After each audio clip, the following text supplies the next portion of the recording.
Creo que nosotros jugamos una ventaja es que los chicos los tenemos aquí. Entonces vamos a tener la oportunidad ya este año de que por lo menos una vez cada trimestre tengamos un tiempo cada clase para compartir, que puede ser el tema de libros.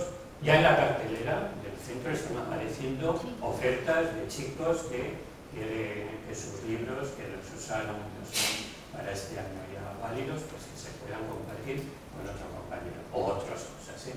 Las manos de arriba están hablando.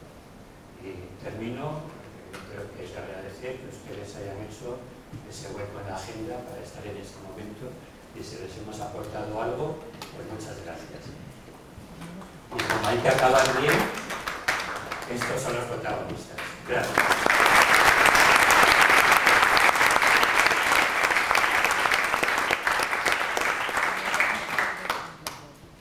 Muchas gracias. Ha sido muy interesante y un punto de vista diferente al que solemos ver. Y a continuación